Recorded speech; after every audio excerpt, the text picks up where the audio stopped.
प्यारे बच्चों नमस्कार। मैं राकेश विश्वकर्मा उत्कृष्ट विद्यालय भोरीवंशी। इसके पहले की क्लासेस में हमने प्रकाश के परावर्तन के बारे में अध्ययन किया था और वास्तव में हमने देखा था कि वास्तव में प्रकाश का परावर्तन क्या होता है, उसके नियम क्या होते हैं, उसके प्रकार क्या क्या होते हैं। ठीक है, आज की क्लास में हम दर्पण के बारे में देखेंगे कि वास्तव में दर्पण है क्या, दर्पण कितने प्रकार के होते हैं, उनके द्वारा जो प्रतिबिंबों की जो निर्माण जो होता है, उनके द्वारा प्रतिबिंबों का जो निर्माण हो रहा होता है वो कैसे होता है, यानी कहाँ पर वस्तु को रखा जाए तो कहाँ पर उसका प्रतिबिंब बनेगा। और इसके बाद की क्लास में इसके बाद हम कुछ व्यंजक देखेंगे कि जैसे F=R/2 में संबंध और दर्पण सूत्र देखेंगे। तो चलिए अपन स्टार्ट करते हैं दर्पण। तो अपन देखें, साधारण कांच का एक टुकड़ा होता है। अब साधारण कांच के टुकड़े में यदि देखा जाए तो हम यदि उसमें साधारण कांच के टुकड़े में जब प्रकाश कण जाती है तो पारगमित हो जाती है, यानी उसके बाद की जो भी वस्तु रखी होती है वो हमको सीधे सीधे दिखाई देती है। लेकिन हम देखते हैं, जो हम चेहरा देखने के लिए हम आईने का प्रयोग करते हैं तो हम देखते हैं तो हमारा चेहरा उसमें स्पष्ट रूप में दिखाई देता है। ऐसा क्यों? यानी यदि एक साधारण कांच है उसमें देखते हैं तो हमें हमारा चेहरा दिखाई नहीं देता। क्यों? क्योंकि उसके पार की चीजें हमको दिखाई देती हैं। लेकिन यदि हम कांच को, जिस आईने में हम डेली अपना दर्पण देखते हैं, उसको देखते हैं तो उसमें हमारा चेहरा स्पष्ट रूप में दिखाई देता है। तो यदि देखा जाए तो ऐसा क्यों हो रहा है, उसमें क्यों नहीं दिखाई देता और इसमें क्यों दिखाई देता है? तो देखिए, यदि साधारण कांच का एक टुकड़ा है, यदि साधारण कांच का एक टुकड़ा है और साधारण कांच के टुकड़े के एक ओर यदि क्या चांदी की परत चढ़ा दी जाए, चांदी की परत चढ़ाने या उसी को कह देते हैं चांदी की कलई करना, चांदी की कलई करना, यानी इसके एक ओर यदि हम चांदी की कलई कर दें इस साइड इस तरह से, तो ये दर्पण बन जाता है। क्या बन जाता है? दर्पण। यानी एक साधारण कांच का टुकड़ा था, जब कलई नहीं किए थे, यहां से देखते थे यदि इस साइड कोई वस्तु है तो वो दिखाई दे रही थी। लेकिन जैसे हमने चांदी की कलई कर दी या चांदी का एक लेप लगा दिया, किसी अन्य एल्यूमिनियम का भी लगा सकते हैं तो, या पारे का लगा सकते हैं, तो इस प्रकार से हम यदि इनकी कलई कर दें, कलई का मतलब क्या होता है कि जैसे चांदी जो होती है, चांदी को जब जलाया जाए, जलाने के पश्चात जो राख बचती है, उस राख का लेप यदि यहाँ पर लगा दिया जाए तो वो जो राख होती है, जैसी उस स्थिति में क्या करती है कि वह जो कांच रहेगा वो क्या करता है कि कोई भी प्रकाश किरण उसके ऊपर आपतित होती है तो वो संपूर्ण प्रकाश को क्या कर देता है? परावर्तित कर देता है। तो ये बन जाता है दर्पण। अब इसकी परिभाषा क्या होगी? दर्पण वह युक्ति है जो अपने ऊपर आपतित संपूर्ण प्रकाश को परावर्तित कर देती है। हम जब दर्पण में अपना चेहरा देखते हैं तो हमारे चेहरे से जितनी प्रकाश किरणें निकलती हैं, सभी प्रकाश किरण कहाँ जाती हैं? दर्पण में जाके टकराती हैं। टकराने के पश्चात परावर्तन के नियम का पालन करती हैं और पुनः लौटकर कहाँ जाती है? हमारी आंखों पर आती हैं, जिससे हमारा चेहरा बिल्कुल सेम टू सेम उसमें क्या होने लगता है? दिखाई देने लगता है। तो परिभाषा हो जाएगी, दर्पण वह युक्ति है, दर्पण वह युक्ति है जो अपने ऊपर आपतित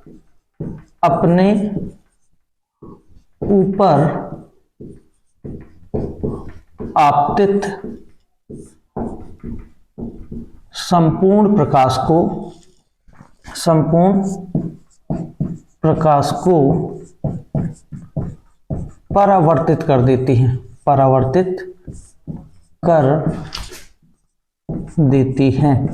दर्पण क्या है? दर्पण वह युक्ति है जो अपने ऊपर आपतित संपूर्ण प्रकाश को क्या कर देती है? परावर्तित कर देती है। उस युक्ति को ही क्या कहा जाता है? दर्पण कहा जाता है। अब आते हैं दर्पण के प्रकार।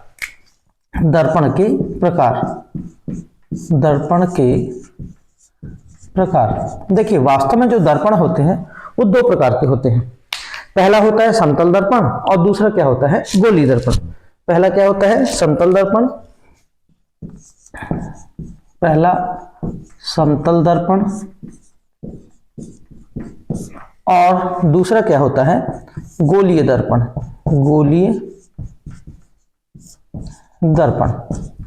ध्यान दीजिए, समतल दर्पण क्या कहला जाता है कि अपन ने अभी क्या देखा कि साधारण कांच का एक टुकड़ा है, साधारण कांच के टुकड़े की ओर कि एक ओर हम वहां पर क्या कर दें? पॉलिश कर दें। जब पॉलिश करेंगे तो जो दूसरा वाला भाग होता है, जैसे अपन यहाँ पर देखें कि इसके एक ओर अपन ने पॉलिश कर दिया था, जो दूसरा वाला भाग है वो परावर्ती पृष्ठ कहला जाता है। क्या करा जाता है, परावर्ती पृष्ठ, यानी जो प्रकाश में जाएगी हमेशा उसी पर जाके जाएगी और टकरा कर वापस लौट आएगी। तो ये वाला जो भाग होता है उसे अपन परावर्ती पृष्ठ कहते हैं। और यदि ये परावर्ती पृष्ठ क्या है, प्लेन है, बिल्कुल समतल है, तो ऐसे दर्पण को ही अपन क्या कह देते हैं, समतल दर्पण कहते हैं। यानी ऐसा दर्पण जिसका परावर्ती पृष्ठ क्या होता है, समतल होता है, उसे हम क्या कहते हैं, समतल दर्पण कहते हैं। तो यहां पर देखें कि ये समतल दर्पण ही होगा। परिभाषा लिख सकते हैं, ऐसा दर्पण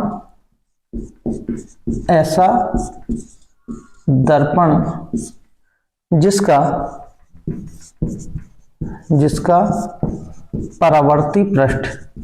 परावर्ती पृष्ठ क्या होता है, समतल होता है, उसे समतल दर्पण कहते हैं, समतल दर्पण कहते हैं।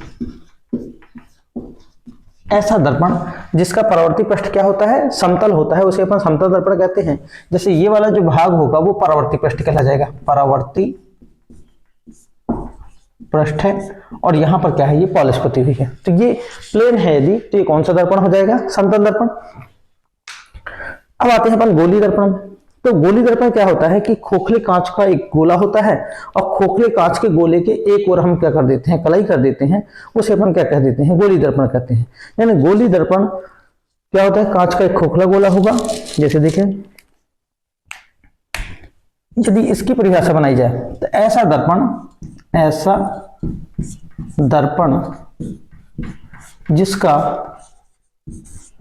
जिसका परावर्ती पृष्ठ गोलीय होता है। क्या होता है, गोलीय होता है, उसे गोली दर्पण कहते हैं, उसे गोलीय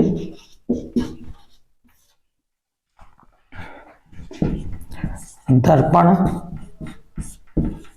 कहते हैं। ठीक है, ऐसा दर्पण जिसका परावर्ती पृष्ठ क्या होता है, गोली होता है, उसे हम क्या कहते हैं, गोली दर्पण कहते हैं। तो देखिए, अब गोली दर्पण में दो प्रकार, यानी उसमें सीधी सी बात है, कांच का खोखला गोला है, इस प्रकार से यदि देखा जाए। अब ये कांच का गोला था, खोखला गोला था, हम क्या किए, उसके एक और कलाई कर दिए। मान लो अपन यहां पर एक और कलाई करते हैं,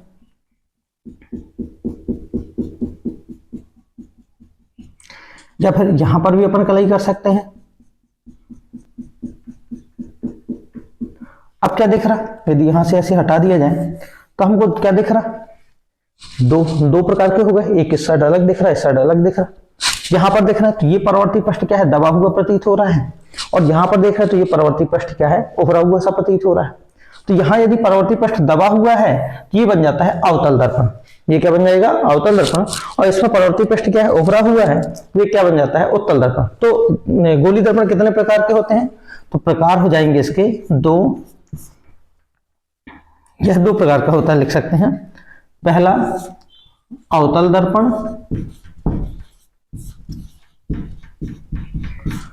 और दूसरा क्या हो जाएगा, उत्तल दर्पण।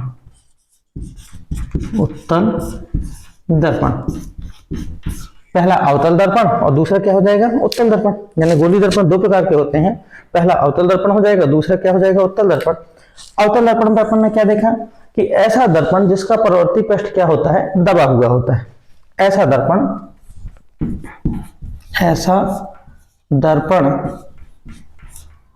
जिसका परावर्ती पृष्ठ दबा हुआ होता है, दबा हुआ होता है, उसे अवतल दर्पण कहते हैं। ऐसा दर्पण जिसका परावर्ती पृष्ठ क्या होता है, दबा हुआ होता है। जैसे ये वाला जो भाग होगा यदि देखा जाए तो ये जो है, ये कौन सा दर्पण है, ये है परावर्ती पृष्ठ,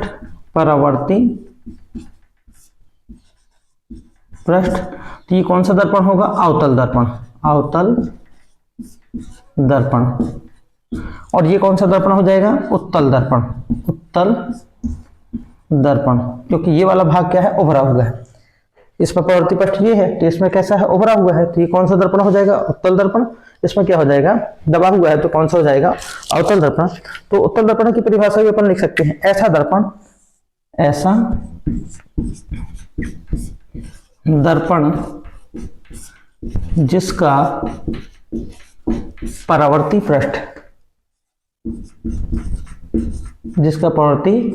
पृष्ठ उभरा हुआ होता है। उभरा हुआ होता है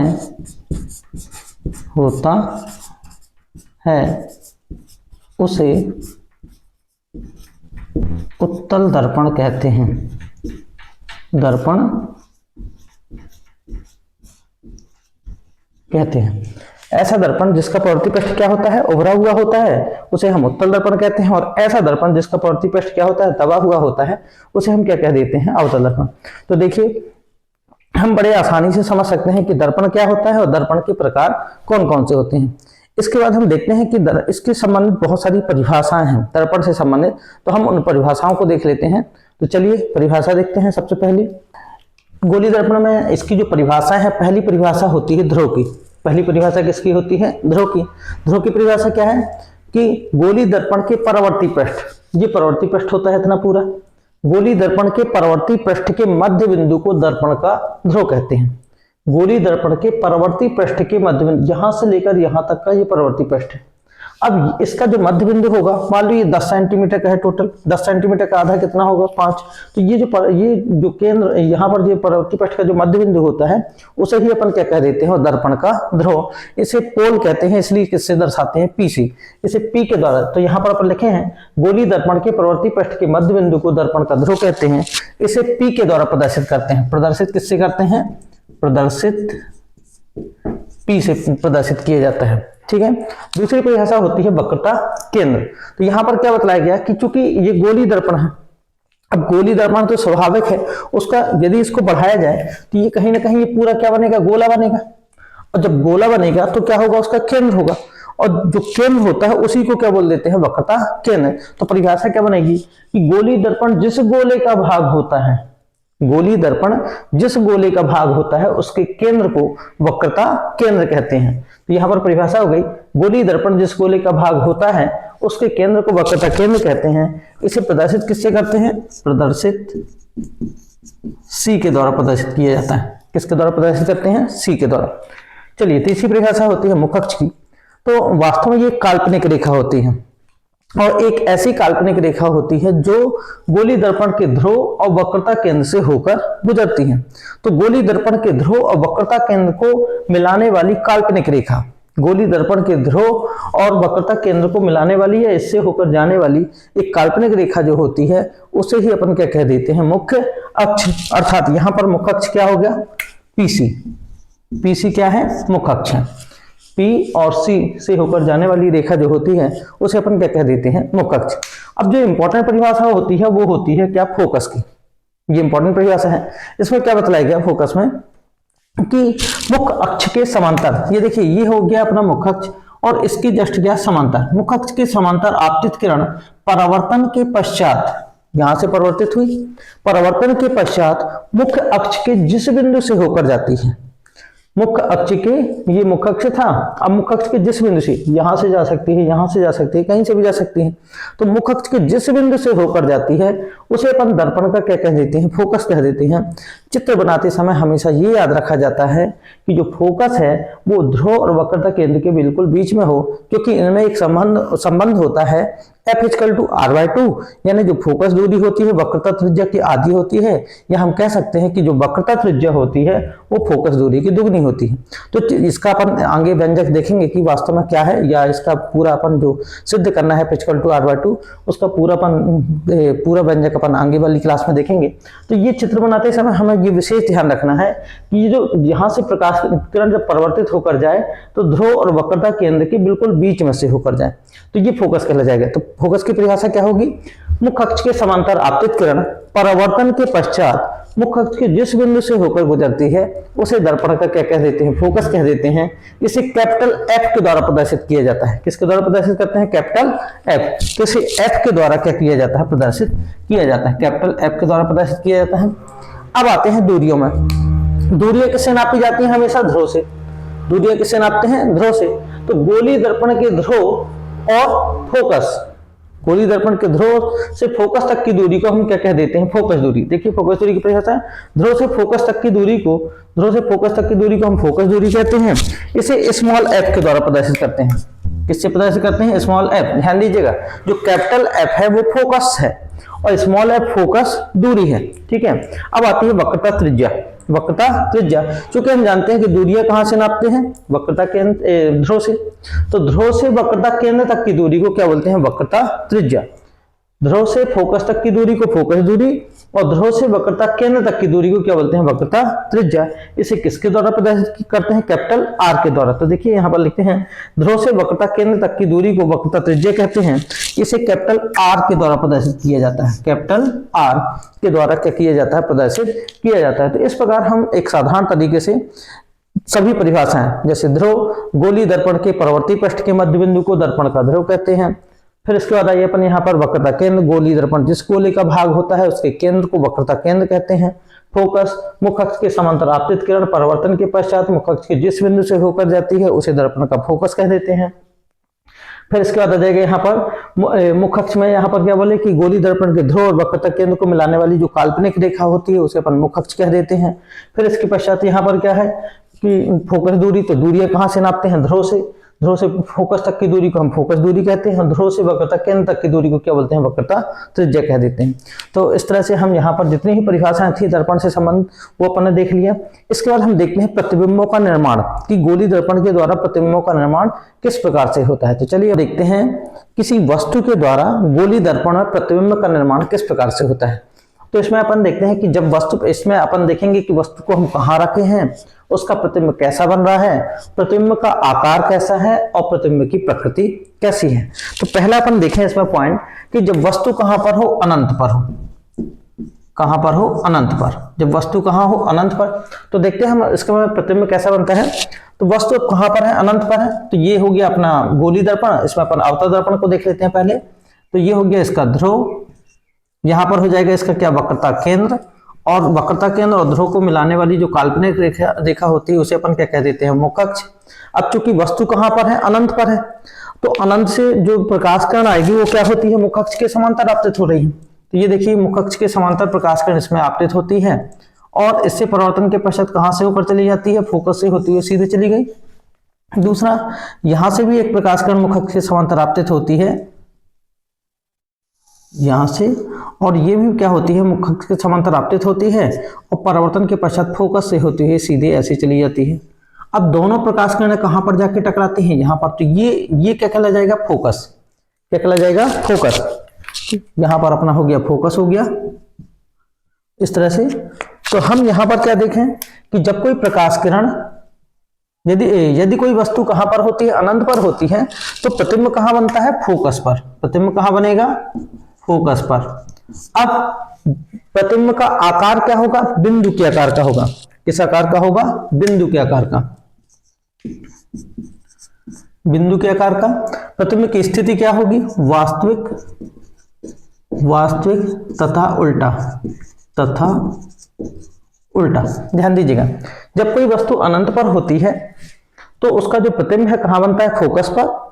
कैसा होता है? फोकस पर बनता है। किस आकार का बनता है? बिंदु के आकार का बनता है। तथा कैसा होता है? वास्तविक और उल्टा, क्योंकि प्रकाश किरण सीधे आई है, यहां पर भी सीधे आके सीधे चली गई है। तो हम ये कह सकते हैं कि यदि कोई वस्तु अनंत पर होती है तो उसका प्रतिबिंब फोकस पर बनेगा, बिंदु का आकार का होगा और वास्तविक क्या होगा? उल्टा होगा। दूसरा, अब हम वस्तु को थोड़ी सा और खिसकाते हैं, यानी अनंत से हम कहां ले आते हैं? वक्रता के अनंत के बीच में। तो दूसरा जो पॉइंट रहेगा अनंत और वक्रता केंद्र के बीच। अनंत व वक्रता केंद्र के बीच।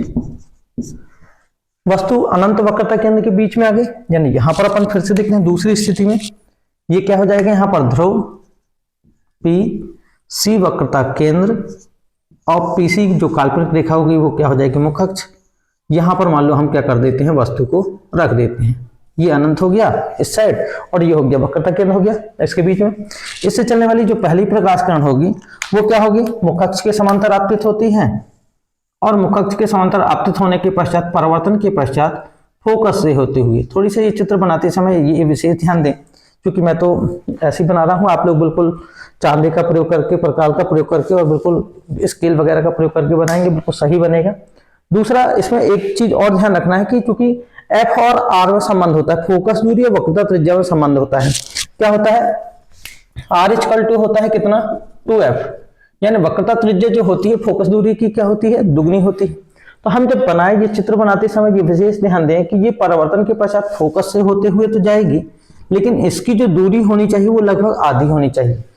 कितनी होनी चाहिए, आधी। ठीक है, तो यहाँ पर ये वस्तु है, इससे चलने वाली जो पहली प्रकाश किरण फोकस से होते हुए चली गई, दूसरी जो प्रकाश किरण होती है वो कहां से होकर जाती है, वक्रता केंद्र से। ये ऐसे जाएगी, वक्रता केंद्र से होकर जाती है। क्योंकि वक्रता केंद्र से होकर जाने वाली जो रेखा होती है वो अभिलंबत होती है।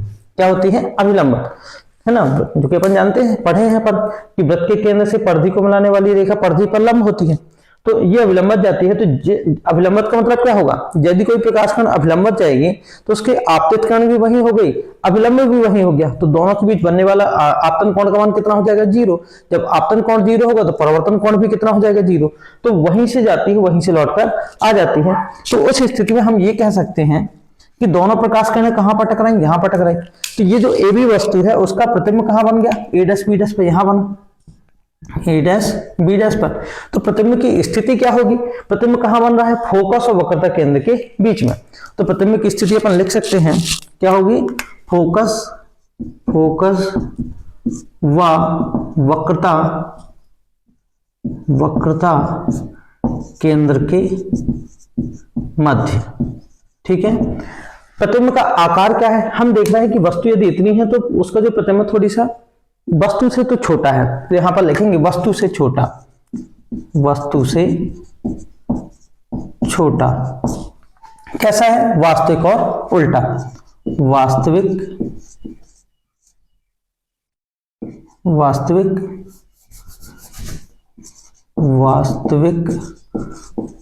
तथा उल्टा। ठीक है, इस प्रकार अपन देखें यहां पर कि यदि कोई वस्तु कहां पर है, यदि कोई वस्तु अनंत वक्रता केंद्र के बीच में है तो उसका जो प्रतिबिंब बन रहा है वो कहां बन रहा है, फोकस और वक्रता केंद्र के बीच में। वस्तु से अभी क्या है, छोटा है, और वास्तविक क्या है, उल्टा है। अब अपन तीसरी स्थिति आ जाते हैं, हम थोड़ी सा और आगे चलते हैं। जब थोड़ी और आगे चलेंगे हम कहां पहुंच गए, ये हो गया ध्रुव, ये हो गया वक्रता केंद्र, और ध्रुव और वक्रता केंद्र को मिलाने, आप लोग बिल्कुल थोड़ी सा स्केल के द्वारा बनाइए कि बिल्कुल सही चित्र बनेगा। चलिए अब अपन वस्तु को कहां रखते हैं, वक्रता केंद्र पर रख देते हैं। यहां पर हमने वस्तु को रख दिया। इससे चलने वाली पहली प्रकाश किरण मुख्य अक्ष के समांतर जाती है, ये गई, यहां टकराती है, फोकस से होते हुए यहां चली जाती है। दूसरा ये सीधे चली गई। ठीक है, इससे चलने वाली जो दूसरी प्रकाश किरण है फोकस से होते हुए, अब वो दूसरी प्रकाश किरण यहां से भी जा सकती है, और यदि यहां से नहीं ले जाना तो सीधे अपन यहां से ले जाते हैं। कहां से, ध्रुव से, ये ध्रुव से जाती है, ये हो गया ध्रुव, ये हो गया इसका अभिलंब, और यहां से परिवर्तित होगी, परावर्तित के पश्चात परावर्तन, क्योंकि जितना आपतन कोण होगा उतना परावर्तन कोण होगा, तो यहां से परिवर्तित होती है और ऐसे होते हुए सीधे नीचे देते हैं, ये यहां से परिवर्तित होती है और यहां से परिवर्तित होकर ये चली जाती है। अब दोनों प्रकाश किरणें जहां पर टकराती हैं, दोनों प्रकाश किरणें, ये दोनों प्रकाश किरणें जहां पर टकराएंगी वहां पर ये जो ए बी वस्तु है उसका प्रतिबिंब कहां पर, ए डैश बी डैश पर क्या हो जाएगा, प्राप्त हो जाएगा। तो यदि कोई वस्तु कहां पर है, वक्रता केंद्र पर है, यदि वस्तु कहां पर है, वक्रता केंद्र पर, वक्रता केंद्र पर, तो प्रतिबिंब भी कहां बन रहा है, वक्रता केंद्र पर ही बन रहा है, वक्रता केंद्र पर। कैसा बन रहा है, वस्तु के बराबर बन रहा है, वस्तु के बराबर, और यहां पर वास्तविक उल्टा तो होगा ही, वास्तविक तथा उल्टा। ठीक है, ध्यान दीजिएगा कि जब कोई वस्तु वक्रता केंद्र पर होती है तो उसका प्रतिबिंब कहाँ बनता है, वक्रता केंद्र पर बनता है। कैसा बनता है, वस्तु के बराबर हो जाता है और वास्तविक का उल्टा तो रहता ही है। ठीक है, तो अपन क्या देख रहे हैं, यहां से क्या निष्कर्ष निकल रहा है, हम जैसे जैसे वस्तु की ओर, जैसे जैसे हम कहां पर ध्रुव की ओर बढ़ते जा रहे हैं, वैसे वैसे प्रतिबिंब क्या होता जा रहा है, इस साइड को आता जा रहा है। पहले अनंत पर से तो प्रतिबिंब कहां था, फोकस पर। हम अनंत वक्रता केंद्र के बीच में आए तो कहां आ गए, फोकस और वक्रता केंद्र के बीच में। हम कहां आ गए, वक्रता केंद्र पर आ गए तो कहां हो गई, वस्तु का प्रतिबिंब कहां बन गया, वक्रता केंद्र पर। लेकिन ऐसी स्थिति में वस्तु के बराबर हो गया। अब चौथी स्थिति देखते हैं अपन, हम थोड़ी सा और पास आते हैं। अब कहां आते हैं अपन, ये हो गया ध्रुव, पी सी हो गया वक्रता केंद्र, पीसी काल्पनिक रेखा हो गई मुख्य अक्ष, यहां पर हम मान लीजिए क्या है, फोकस है। अब वस्तु को हम इसके फोकस और वक्रता केंद्र के बीच में रख दी, यहां पर वस्तु रख देते हैं। इससे चलने वाली जो पहली प्रकाश किरण होगी मुख्य अक्ष के समांतर आपतित होती है और फोकस से होते हुए ऐसे परिवर्तित होकर फोकस से होते हुए सीधे चली जाएगी। दूसरी प्रकाश किरण यदि देखा जाए, इससे चलने वाली जो दूसरी प्रकाश किरण है, दूसरी प्रकाश किरण कहां से जाएगी, दूसरी प्रकाश किरण सीधे वक्रता केंद्र से अपन गुजार सकते हैं कि ये यहां से सीधे ऐसे चली गई, ऐसा, इस तरह से। अब दोनों प्रकाश किरणें कहां पर जाके टकराई, यहां पर जाके टकरा रही हैं, ये यहां पर। तो ये जो वस्तु है इसका प्रतिबिंब कहां बनेगा, यहां पर बन जाएगा ऐसा। ए भी वस्तु है, इसका प्रतिबिंब कहां बन गया, ए डैश बी डैश पर, ए डैश बी डैश पर। तो हम क्या देख रहे हैं कि यदि वस्तु कहां पर है, वक्रता केंद्र फोकस के बीच में है। वस्तु कहां है, वक्रता केंद्र, वक्रता केंद्र व फोकस के मध्य है, तो प्रतिबिंब कहां बन रहा है, वक्रता केंद्र और अनंत के बीच में। वक्रता केंद्र व अनंत के बीच में कैसा बन रहा है। अब देखते हैं कि अभी बराबर थी यहां पर, अब वस्तु जो प्रतिबिंब का जो आकार है वस्तु के आकार से क्या हो गया, बड़ा हो गया। तो यहां पर लिखेंगे वस्तु से बड़ा, वस्तु से बड़ा। ये तो वैसे ही रहेगा, वास्तविक और उल्टा, वास्तविक व उल्टा। ठीक है, तो यहां पर अपन फिर देखें कि यदि वस्तु कहां रखी हो, वक्रता केंद्र और फोकस के बीच में, तो उसका जो प्रतिबिंब बनता है वक्रता केंद्र और अनंत के बीच में बनता है। लेकिन अब जो उसका आकार होता है वो क्या होता है, वस्तु से बड़ा हो जाता है। चलिए इसके बाद अपन और आगे आते हैं। अब अपन कहां आते हैं, फोकस पर। फोकस पर कहां प्रतिबिंब बनता है देखते हैं।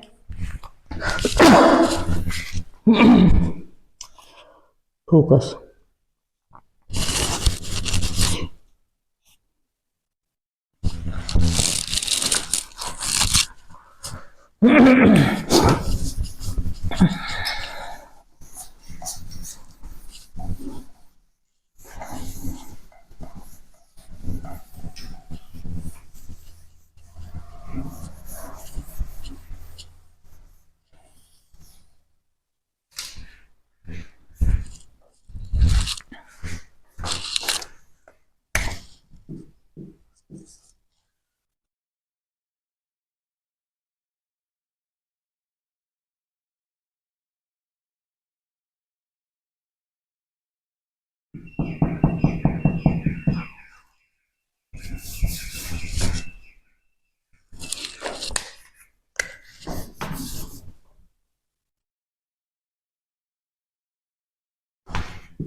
चलिए अब अपन देखते हैं कि जब वस्तु को कहां रखा जाए, फोकस पर रखा जाए, तो उसका प्रतिबिंब कैसा बनेगा।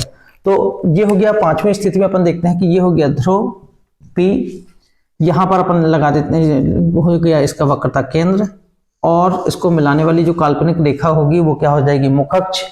अब देखें यहाँ पर कि ये हो गया इसका जो मध्य में रहेगा क्या हो जाएगा, फोकस। और वस्तु को अपन यहाँ रखते हैं फोकस पर।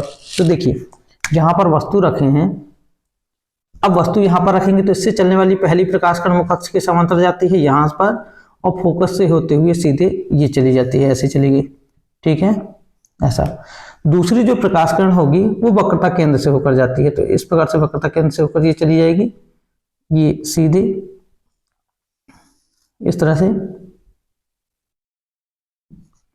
अब हम क्या देख रहे हैं, दोनों प्रकाश किरणें बढ़ाते जा रहे बढ़ाते जा रहे बढ़ाते जा रहे, कहीं पर टकराने का नाम ही नहीं ले रहे, ये बहुत दूर पर जाते जा रहे। अब टकराती होंगी, अनंत पर शायद टकरा रही हूं, तो हम यहां पर क्या कह सकते हैं कि यदि वस्तु कहां रखी हो, फोकस पर, वस्तु कहां रखी हो, फोकस पर,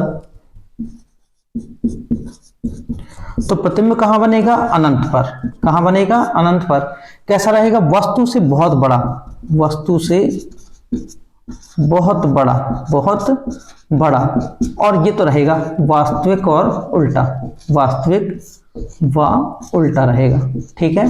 तो जब वस्तु कहां पर रखी हो, फोकस पर रखी हो, यहां पर वस्तु रखी हुई थी, अब तो उसका प्रतिबिंब कहां बना, इससे चलने वाली पहली प्रकाश कण यहां से जाती है, फोकस से तो सीधे चली जाती है।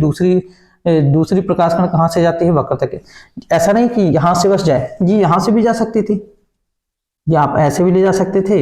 अब आपतन कोण का मान परिवर्तन कोण के मान के बराबर होता है, तो ऐसे चली जाती इस तरह से बिल्कुल सीधे। तो ये देखिए ये भी प्रकाश कण बिल्कुल इसके समांतर हो जाती है लगभग, और ये जाके कहाँ टकराती होंगी, अनंत पर जाके टकराती होंगी। तो अपन ये कह सकते हैं कि यदि वस्तु फोकस पर रखी हो तो उसका प्रतिबिंब कहाँ बनेगा, अनंत पर बनेगा। कैसा रहेगा, वस्तु से बहुत ज्यादा बड़ा रहेगा और वास्तविक और उल्टा रहेगा।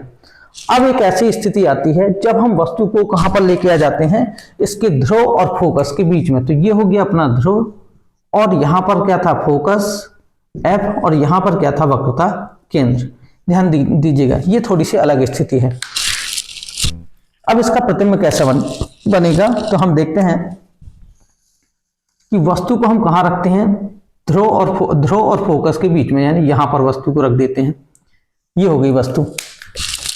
जब यहां पर वस्तु रहेगी तो अब इससे चलने वाली पहली प्रकाश किरण क्या होगी, देखिए इससे चलने वाली पहली प्रकाश किरण मुख अक्ष के समांतर गई यहां पर, और फोकस से होते हुए, यहां पर फोकस से होते हुए सीधे चली जाती है ऐसा, ये फोकस। दूसरी प्रकाश किरण जो रहेगी वक्रता केंद्र से, ये देखिए वक्रता केंद्र से ऐसा, और ये ऐसे चली जाती है। अब दोनों प्रकाश किरणें तो यहां चली गई हैं, इस साइड चली गई, कहीं टकरा ही नहीं रही। तो हम क्या देखते हैं कि जब वस्तु को दर्पण के पीछे बढ़ाया जाए, इसको अपन धीरे सीधे बढ़ाते जाते हैं ऐसा, और इसको ही बढ़ाते जाते हैं ऐसा, तो कहीं ना कहीं जाकर ये क्या हो जाती हैं, टकरा जाती हैं। तो ये क्या होगा, कहां टकरा रही है, दर्पण के पीछे, दर्पण के पीछे। तो प्रतिबिंब क्या हो जाएगा, आभासी। प्रतिबिंब क्या हो जाएगा, आभासी। देखिए इसका जो प्रतिबिंब है, वास्तव में वस्तु का प्रतिबिंब यहां बना, ये जो वस्तु ए बी वस्तु थी उसका प्रतिबिंब कहां बना, A डैश B डैश पर। अब हम यहाँ पर देखिए इतनी सारी स्थितियों में हमेशा दर्पण का जो प्रतिबिंब बन रहा था वो वस्तु यदि यहाँ रख रही थी तो प्रतिबिंब नीचे की ओर बन रहा था, लेकिन यदि वस्तु को कहां पर, ध्रुव और फोकस के बीच में रख रहे हैं, तो उसका प्रतिबिंब कैसा बन रहा है, सीधा बन रहा। कहां बन रहा, दर्पण के पीछे। तो यहाँ पर लिखेंगे जब वस्तु कहां स्थित हो, ध्रुव और फोकस के बीच में, ध्रुव व फोकस के मध्य, ध्रुव फोकस के बीच में स्थित होती है, तो प्रतिबिंब कहां बनता है, दर्पण के पीछे। यानी यहां पर लिख सकते हैं दर्पण के पीछे प्रतिबिंब बनता है। कैसा बनता है, वस्तु से बड़ा, वस्तु से बड़ा। कैसा रहेगा, आभासी और सीधा, आभासी व सीधा रहता है, ठीक है। तो एक स्थिति ऐसी आती है जब किसी वस्तु को ध्रुव और फोकस के, जहां पर ध्रुव और फोकस के बीच में रखा जाता है, तो उस वस्तु का जो प्रतिबिंब है आभासी व सीधा बनता है, दर्पण के पीछे बनता है, और वस्तु से क्या होता है, बड़ा होता है। तो इस प्रकार हमने आज की क्लास में दर्पण और दर्पण के प्रकार, फिर उसके संबंधित बहुत सारी परिभाषाएं, और परिभाषाओं के बाद अपन ने दर्पणों का जो प्रतिबिंब निर्माण है, दर्पण के द्वारा प्रतिबिंब का निर्माण कैसा होता है, इसके बारे में अपन ने देखा। इसके बाद की क्लास में हम जो इससे संबंधित बहुत इंपॉर्टेंट क्वेश्चन है जो प्रतियोगी परीक्षाओं में पूछे जाते हैं, जैसे F=R/2 में संबंध और दर्पण सूत्र के बारे में देखेंगे। तो आप लोगों को ये क्लास अच्छी लगती हो तो आप प्लीज इस चैनल को लाइक कीजिए, सब्सक्राइब कीजिए, शेयर कीजिए, जिससे अधिक से अधिक जानकारी सभी बच्चों तक पहुंच सके। और अगली क्लास में फिर मिलते हैं। धन्यवाद।